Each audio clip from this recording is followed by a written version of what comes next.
Force acting on a conductor in magnetic field. Magnetic effects of electric current हा topic आपण सुरू केलेला आहे. त्यामधला पुढचा सब टॉपिक आपल्याला आता बघायचा आहे. तर हा जो टॉपिक आहे मॅग्नेटिक इफेक्टचा, हा मुलांना बऱ्याचदा अवघड वाटतो. कारण अवघड यासाठी वाटतो की यामध्ये काही नवीन टर्म्स आहे, काही रूल्स आहे. जसं आपण राईट हँड थंब रूल बघितला, आता आपल्याला फ्लेमिंग लेफ्ट हँड रूल बघायचा आहे, फ्लेमिंग राईट हँड रूल बघायचा आहे. त्यानंतर मोटर जनरेटरचा अभ्यास करायचा आहे. दोघांची फिगर किंवा डायग्राम सिमिलर दिसते, मग नेमका डिफरन्स काय, यामध्ये बऱ्याचदा मुलांचं कन्फ्युजन होतं. त्यामुळे हा चॅप्टर मुलांना अवघड वाटतो आणि त्यामुळे ते हा चॅप्टर स्किप करतात. बट मी रिक्वेस्ट करेल, चॅप्टर स्किप करू नका, कारण हा चॅप्टर खरोखर खूप सोपा आहे. फक्त तुम्हाला काय करायचं आहे, तुम्हाला सिक्वेन्सनी पूर्ण चॅप्टर नीट समजून घ्यायचं आहे. तुमचे 100% देऊन चॅप्टर नीट समजून घ्यायचं आहे. मला पॉसिबल आहे तेवढ्या सोप्या लँग्वेजमध्ये मी प्रत्येक टॉपिक समजून सांगण्याचा प्रयत्न करत आहे. त्यामुळे परत रिक्वेस्ट करेल की काही या चॅप्टरमध्ये असणार कोणताच पॉईंट तुम्ही स्किप करू नका. आणि जसं मी नेहमी बोलते की क्लास 9, 10 यामध्ये तुम्ही जे शिकता हे तुमचं पुढे जाऊन बेसिकच असतं, किंवा इथेच तुम्ही कॉन्सेप्च्युअली कोणती पण टर्म शिकणार आहात. त्यामुळे बेस तुमचा पक्का करा, इथे तुमचे 100% द्या आणि सगळे टॉपिक विदाऊट स्किपिंग कव्हर करा. ओके, आता आपल्याला बघायचं आहे, आतापर्यंत आपण magnetic effect of electric current यामध्ये काय काय बघितलं. बेसिक एवढं आपण समजून घेतलं की ज्यावेळेस करंट एखाद्या कंडक्टरमधून पास होतो, एखाद्या वायरमधून करंट पास होतं, त्यावेळेस त्या वायरच्या अवतीभोवती मॅग्नेटिक फील्ड प्रोड्यूस होतं. हे तर आपण बघितलं. किंवा आपण असं बोलू शकतो, ती जी वायर आहे ती वायर ॲज अ मॅग्नेट म्हणून ॲक्ट होते, हे आपण समजून घेतलेलं आहे.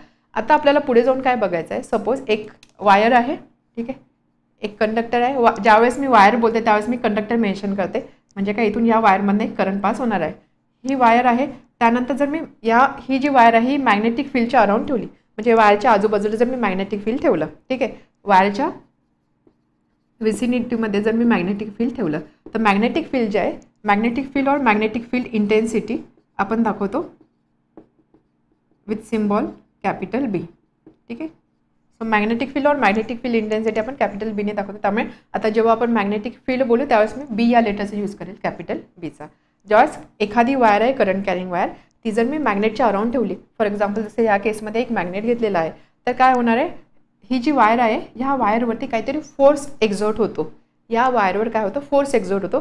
तर या फोर्सचाच अभ्यास आपल्याला करायचा आहे आणि त्यानंतर आपल्याला समजून घ्यायचा फ्लेमिंगचा left hand rule. Okay, so basic काय आपल्याला काय करायचं आहे, force acting on a conductor in magnetic field.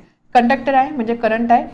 ज्यावेळेस एखाद्या कंडक्टरमधून करंट पास होतो आणि हा कंडक्टर एखाद्या मॅग्नेटिक फील्डमध्ये ठेवलेला असेल, त्यावेळेस हा जो कंडक्टर याच्यावरती काय फोर्स होतो किंवा फोर्स कसा ॲक्ट होतो याचा अभ्यास आपल्याला करायचा आहे. तर यावरून आपण बघणार आहोत फ्लेमिंगचा रूल, ज्यामध्ये आपल्याला एफ, बी आणि आय या 3 टर्म्स रिलेट करायच्या आहे.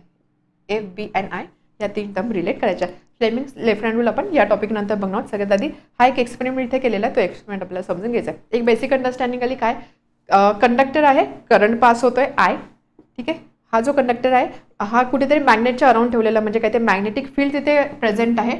तर हा जो कंडक्टर याच्यावर काहीतरी फोर्स अप्लाय होणार आहे, त्या फोर्सचा अभ्यास आपल्याला करायचा आहे. सो त्यासाठी एक सिम्पल सेटअप इथे दाखवलेला आहे. 2 स्टँड तुम्हाला दिसतील. आता हा एक्सपेरिमेंट एवढा डिटेलमध्ये समजून घेण्याची ॲक्च्युअली गरज नव्हती, बट तरी टेक्स्टबुकमध्ये दिलेला आहे म्हणून आपण बघूया.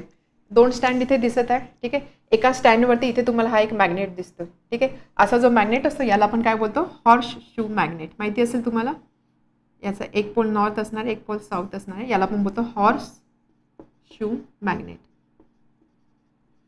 तर एक हॉर्स शू मॅग्नेट इथे घेतलेला आहे. हा एका स्टँडला असा कनेक्ट करून इथे असा ठेवलेला आहे. त्याचा अजून एक स्टँड घेतला. या स्टँडच्या अक्रॉसने ही जी ब्ल्यू कलरची दिसते ना, ही काय, ही एक वायर आहे.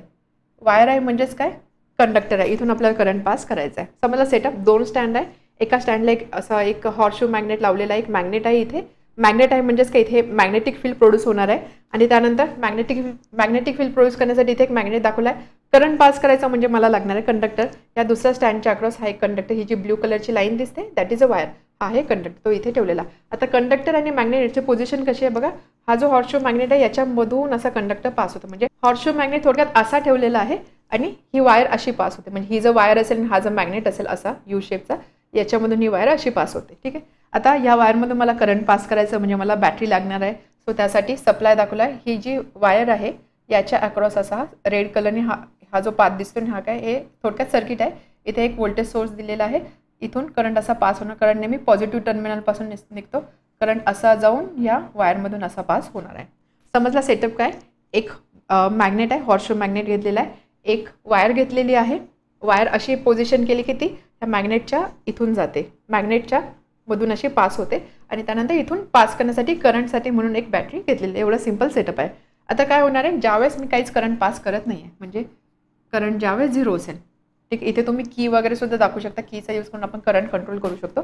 ज्यावेळेस करंट 0 असेल त्यावेळेस ही जी वायर आहे ही वायर जशी अडकवलेली आहे किंवा ज्या पोझिशनमध्ये होती त्याच पोझिशनमध्ये राहते. फॉर एक्झाम्पल अशी ही जी स्ट्रेट पोझिशन आहे, याला जर मी बोलली पोझिशन ए, तर वायर अशीच्या अशीच आहे. ठीक आहे, काहीच केलेलं नाही, फक्त एक मॅग्नेट आहे, एक वायर आहे, ती वायर तशीच राहिलेली आहे. आता सपोज जर मी करंट पास केला, ठीक आहे, जर मी करंट पास केला, करंट या वायरमधून पास होणार आहे. ही वायर एका मॅग्नेटिक फील्डमध्ये आहे असं मी बोलू शकते.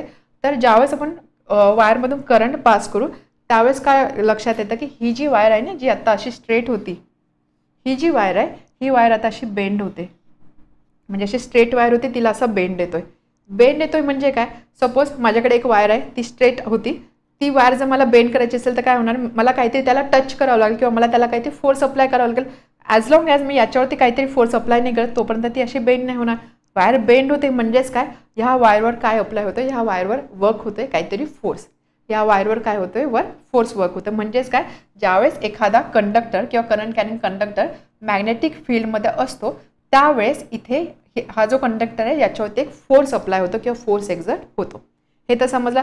आता सपोज मी असं केलं की करंटची डायरेक्शन रिव्हर्स केली, म्हणजे काय, सपोज करंट आधी बॉटम टू टॉप चालला होता वायरमध्ये, आता तो टॉप टू बॉटम येतोय. करंटची डायरेक्शन ज्यावेळेस मी रिव्हर्स करेल, करंटची डायरेक्शन मी रिव्हर्स कशी करणार, युजिंग बॅटरी किंवा हा जो सप्लायचा यूज करून मी करंटची डायरेक्शन रिव्हर्स करू शकते. या केसमध्ये सुद्धा वायर बेंड होणार आहे, बट आता बेंडिंग असं असणार आहे. असं असणार आहे. म्हणजेच काय, ज्यावेळेस मॅग्नेटिक फील्डमध्ये एखादा कंडक्टर असो, वायरचं बेंडिंग होत आहे, बट हे बेंडिंग कोणत्या डायरेक्शनमध्ये होत आहे हे कशावर डिपेंड करत आहे, हे या करंटवर सुद्धा डिपेंड करत आहे. म्हणजे ही जो वायर आहे, ही वायर मला त्या साईडला बेंड करायची असेल तर मला एका डायरेक्शनने फोर्स अप्लाय करावा लागणार आहे, दुसऱ्या साईडने बेंड करायची असेल तर मला अदर डायरेक्शनने फोर्स अप्लाय करावा लागणार आहे. म्हणजेच काय, करंटच्या डायरेक्शनच्या अकॉर्डिंग वायरचं बेंडिंग होते किंवा करंटच्या डायरेक्शनच्या अकॉर्डिंग ह्या वायरवर फोर्स ॲक्ट होते.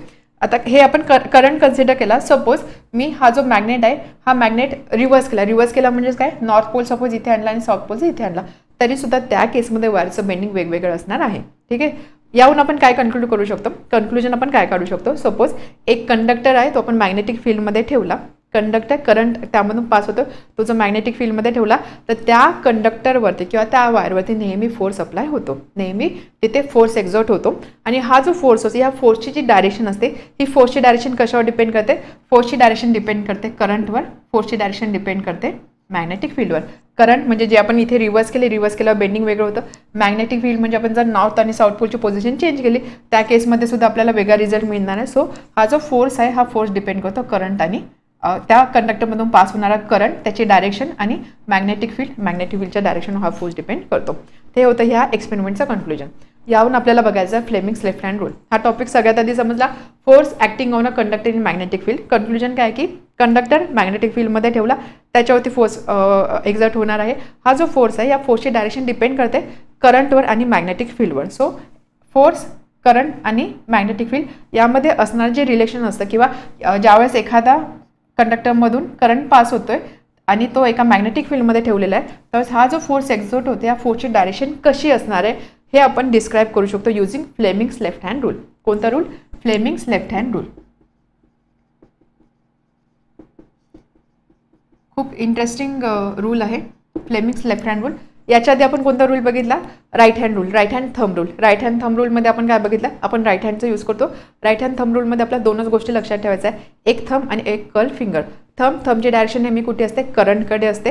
आणि कर्ल फिंगर काय डिस्क्राईब करतात? Direction of magnetic field. म्हणजे राईट हँड रूलचा यूज फक्त आय आणि बी यासाठी होता. करंट थंबने आपण करंट रिप्रेझेंट करतो आणि मॅग्नेटिक फील्ड आपण कर्ल फिंगरने दाखवतो. करंट आणि magnetic field, right hand thumb rule. आता सध्या राईट हँड थंब रूल विसरून जा. आपल्याला बघायचं आहे Fleming's left hand rule. Fleming's left hand rule कशाला रिलेट करतो? ह्या तीन टर्म्सला, फोर्स, त्यानंतर करंट आणि मॅग्नेटिक फील्ड. तर Fleming's left hand rule relate करतो एफ, बी आणि आयला. एफ, बी आणि आय या तिघांना हा Fleming's left hand rule relate करतो. So what is Fleming left hand rule? आपण सगळ्यात त्याची स्टेटमेंट बघूया. फ्लेमिंग्स लेफ्ट हँड रूल आपण कशासाठी यूज करतो? फोर्सची डायरेक्शन फाइंड करण्यासाठी. फोर्सची डायरेक्शन, कोणता फोर्स? ज्यावेळेस करंट कॅरिंग कंडक्टर आपण मॅग्नेटिक फील्डमध्ये ठेवतो त्यावेळेस त्या कंडक्टरवरती किंवा त्या वायरवरती फोर्स अप्लाय होतो.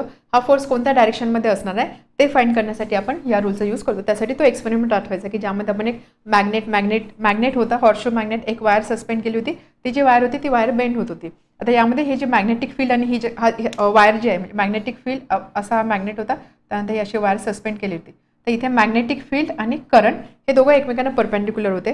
आणि त्यानंतर ज्यावेळेस हा एक्सपेरिमेंट आपण करू त्यावेळेस लक्षात येईल की जो फोर्स एक्झर्ट होतो हा फोर्स होता ह्या दोघांना परपेंडिक्युलर आहे. सो थोडक्यात काय, एक्झर्टेड फोर्स, त्यानंतर मॅग्नेटिक फील्ड आणि करंट हे तीनही एकमेकांना परपेंडिक्युलर आहे. हे तिघं एकमेकांना परपेंडिक्युलर आहे. सो रूल काय सांगतो, रूलसाठी आपल्याला यूज करायचा लेफ्ट हँड. ठीक आहे, आपला लेफ्ट हँड आपल्याला यूज करायचा आहे. लेफ्ट हँडचे आपल्याला थंब आणि हे 2 फिंगर यांचा यूज करायचा आहे. हे 2 फिंगर सोडून द्या, थंब आणि हे 2 फिंगर याचा यूज आपल्याला करायचा आहे. यामधला प्रत्येक फिंगर एक काही ना काही डिनोट करणार आहे, एक कोणती ना कोणती क्वांटिटी डिनोट करणार आहे. आपण बोलतो की फोर्स, त्यानंतर मॅग्नेटिक फील्ड आणि करंट हे एकमेकांना परपेंडिक्युलर आहे. त्यामुळे आपल्याला काय करायचे, हे तिन्ही फिंगर एकमेकांना परपेंडिक्युलर दाखवायचे आहे. लेफ्ट हँड घेतला, थंब याला परपेंडिक्युलर मला हा फिंगर दाखवायचा, म्हणजे हा फिंगर मला कसं स्ट्रेच करावं लागेल असा, अँगल झाला 90 डिग्री. त्यानंतर हा जो फिंगर आहे हा फिंगर मला याला परपेंडिक्युलर दाखवायचा, म्हणजे तो मला असा स्ट्रेच करावा लागेल, अँगल झाला 90. सो थोडक्यात काय, हे तिघंही एकमेकांना परपेंडिक्युलर आहे. त्यामुळे लेफ्ट हँडचे हे जे 3 फिंगर्स आहे ते असे ठेवायचे. ठीक आहे, तुमचा हात फिरला तरी चालेल, बट ह्या 3 फिंगरची पोझिशन बिलकुल चेंज नको व्हायला. थंब आणि ह्या दोघांची पोझिशन चेंज व्हायला नको. नेहमी अशी पोझिशन आपल्याला लक्षात ठेवायची. हात हल्ला तरी चालेल, बट ही पोझिशन फिक्स ठेवा. ठीक आहे, आता याच्यावरून आपल्याला डायरेक्शन कशी मिळणार, तर यामध्ये थंब किंवा हे जे 2 फिंगर आहे हे एक एक काहीतरी क्वांटिटी रिप्रेझेंट करतात. तर यामध्ये हा जो थंब असतो हा रिप्रेझेंट करतो फोर्स. ठीक आहे, थंब काय रिप्रेझेंट करतो, फोर्स. त्यानंतर हा जो मिडल फिंगर हा जो इंडेक्स फिंगर आहे याला हे माहिती, हा थंब असतो, हा इंडेक्स फिंगर, याला कधी 4 फिंगर बोलता, आणि हा असतो मिडल फिंगर, इंडेक्स फिंगर आणि 4 फिंगर, थंब जो असतो, थंब हा नेहमी फोर्सच्या डायरेक्शनमध्ये असतो. त्यानंतर हा जो फिंगर आहे इंडेक्स फिंगर हा नेहमी मॅग्नेटिक फील्डला रिप्रेझेंट करतो.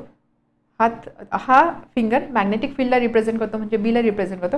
आणि हा जो फिंगर आहे मिडल फिंगर हा नेहमी करंटच्या डायरेक्शनमध्ये असतो.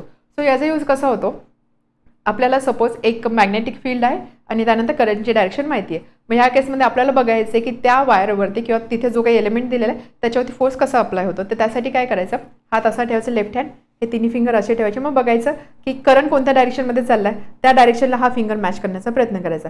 त्यानंतर फील्ड कोणत्या डायरेक्शनमध्ये, त्या डायरेक्शनला हा फिंगर मॅच करायचा. त्यानंतर थंब ज्या डायरेक्शनमध्ये असेल ती असणार आहे फोर्सची डायरेक्शन. ठीक आहे, हे तुम्ही कसं लक्षात ठेवू शकता, असे 3 फिंगर्स आहे, हे तिघं एकमेकांना परपेंडिक्युलर आहे. हा याला परपेंडिक्युलर आहे, हा याला परपेंडिक्युलर, हे तिघं एकमेकांना परपेंडिक्युलर आहे. हा आहे थंब, सिक्वेन्सने जाऊ आपण. हा आहे थंब, त्यानंतर हा आहे इंडेक्स फिंगर आणि हा आहे मिडल फिंगर. ठीक आहे, इंडेक्स फिंगरला काही ठिकाणी 4 फिंगरसुद्धा बोलतात. यामध्ये थंब जो असतो, थंब नेहमी फोर्स रिप्रेझेंट करतो. त्यानंतर इंडेक्स मॅग्नेटिक फील्ड आणि मिडल फिंगर करंट. तर हे तुम्ही सिक्वेन्सने लक्षात ठेवू शकता, थंब, इंडेक्स फिंगर आणि मिडल फिंगर. तर FBI हा सिक्वेन्स तुम्ही लक्षात ठेवू शकता. FBI तुम्हाला माहिती असेल एक इंटेलिजन्स एजन्सी, त्याचं नाव आहे FBI. सो हा सिक्वेन्स तुम्ही लक्षात ठेवू शकता, FBI, प्रोव्हाइडेड हे तिघं एकमेकांना परपेंडिक्युलर आहे. तर याचा हा जो रूल असतो याला आपण बोलतो फ्लेमिंग्स लेफ्ट हँड रूल. समजला फ्लेमिंग्स लेफ्ट हँड रूल काय, परत एकदा सांगते. फ्लेमिंग्स लेफ्ट हँड रूल आहे, फ्लेमिंग हे एका सायंटिस्टचं नाव आहे, त्यांनी हा रूल दिला, त्याला बोलता left hand rule. Left hand आपल्याला यूज करायचा आहे. हा रूल कशासाठी यूज होतो, फोर्सची डायरेक्शन फाइंड करण्यासाठी.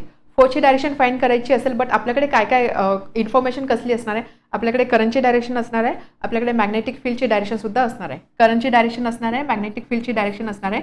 मग याचा यूज करून आपल्याला फोर्सची डायरेक्शन फाइंड करायची. जसं आपण जो एक्सपेरिमेंट बघितला त्यामध्ये जी वायर आहे ती वायर बेंड होत होती, ती वायर बेंड होते म्हणजे तिथे फोर्स अप्लाय होते, एक्झर्ट होते. मग हा फोर्स कोणत्या दिशेने एक्झर्ट होते ते फाइंड करण्यासाठी हा रूल आपण यूज करू शकतो. सो त्यासाठी काय करायचं, लेफ्ट हँडचे पहिले हे 3 थंब आणि हे 2 फिंगर कन्सिडर करायचे. हे तिघेही म्युच्युअली परपेंडिक्युलर, एकमेकांना परपेंडिक्युलर म्हणजे असे ठेवायचे. त्यानंतर FBI, थंब, इंडेक्स फिंगर आणि middle finger. Force, magnetic field and current. आपल्या डायरेक्शन फाइंड करायची फोर्सची, ज्या डायरेक्शनमध्ये करंट असेल त्याला हा फिंगर अलाइन करायचा, फील्डला हा फिंगर अलाइन करायचा, ऑटोमॅटिकली आपल्याला फोर्सची डायरेक्शन मिळणार आहे. So this is Fleming's left hand rule. Okay, FBI हा सिक्वेन्स लक्षात ठेवा, FBI हा सिक्वेन्स लक्षात ठेवा, तुम्हाला हा रूल समजणार आहे. आता सगळ्यात आधी आपण याचे स्टेटमेंट लक्षात घेऊया. The left hand thumb index finger and middle finger are stretch to be perpendicular to each other. हे तिघे मी स्ट्रेच केले. कसे अरेंज केले? तिघे एकमेकांना परपेंडिक्युलर आहे. अँगल 90 आहे, अँगल 90 आहे. तिघांचा एकमेकांशी असणारा अँगल 90 आहे. Mutually perpendicular. If index finger is in the direction of magnetic field. Index finger म्हणजे कोणता? हा इंडेक्स फिंगर. सपोज हा इंडेक्स फिंगर मॅग्नेटिक फील्डची डायरेक्शन दाखवतोय, म्हणजे बी जर डिनोट करतोय B. And middle finger points in the direction of current. आणि हा जो मिडल फिंगर आहे हा करंटची डायरेक्शन दाखवतोय. Then thumb is in the direction of force. तर हा जो थंब आहे ही डायरेक्शन असणार आहे फोर्सची. So this is Fleming's left hand rule. याचे एक्झाम्पल बघू. सपोज असे मॅग्नेट आहे, ठीक आहे, फील्ड लाईन्स आहे, ओके. आणि असं आपण कन्सिडर करू करंट जो आहे तो असा एक कंडक्टर आहे आणि करंट असा पास होतोय. आणि मला सांगितलं मॅग्नेटिक फील्ड आहे, इथून करंट चाललेला आहे. हा जो कंडक्टर आहे याच्यावरती काय ते फोर्स अप्लाय होणार, फोर्स एक्झर्ट होणार आहे. या फोर्सचे डायरेक्शन काय आहे हे मला फाइंड करायचं आहे. काय फाइंड करायचं आहे मला? डायरेक्शन ऑफ फोर्स इन्फॉर्मेशन आहे. करंटची डायरेक्शन मला माहिती आहे आणि मॅग्नेटिक फील्ड लाईनची डायरेक्शन सुद्धा मला माहिती आहे. मग या ठिकाणी मी यूज करणार फ्लेमिंग्स लेफ्ट हँड रूल. कसा यूज करणार? Fleming's left hand rule. Left hand आपल्याला यूज करायचा आहे. त्यामधले हे तिन्ही फिंगर असे स्ट्रेच करायचे, ओके. आपल्याला काय करायचं? आपल्याला फोर्सची डायरेक्शन फाइंड करायची. आपल्याकडे बी आणि आयची इन्फॉर्मेशन आहे. सिक्वेन्स लक्षात ठेवा. F B I, F B I.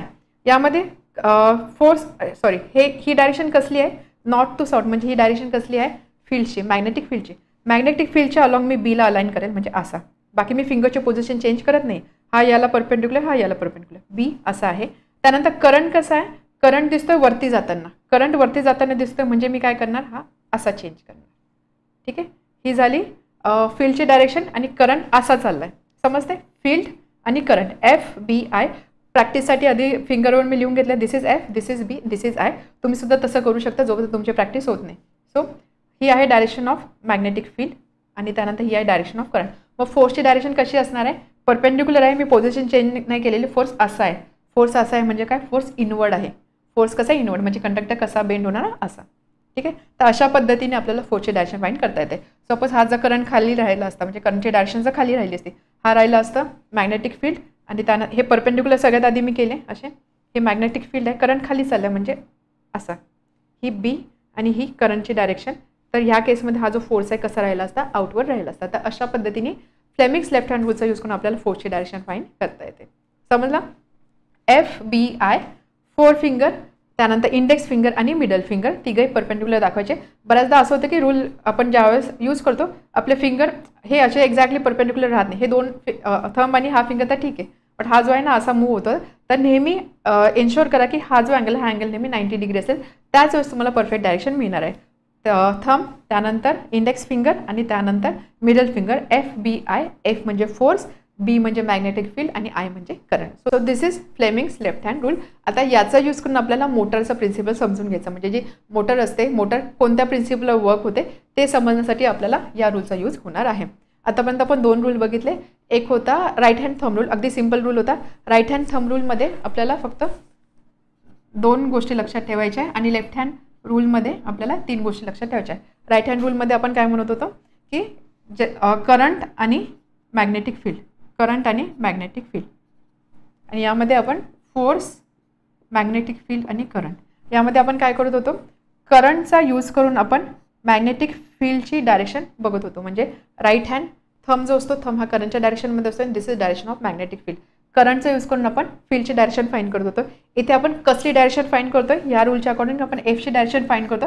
त्यासाठी आपल्याकडे इन्फॉर्मेशन आहे बी आणि आयची. आता यानंतर मोटरनंतर आपल्याला पुढे बघायचं आहे फ्लेमिंग्स राईट हँड रूल. तो रूल सुद्धा काय तो असंच आपण कंपॅरिझनच्या फॉर्ममध्ये समजून घेऊया. So next topic motor.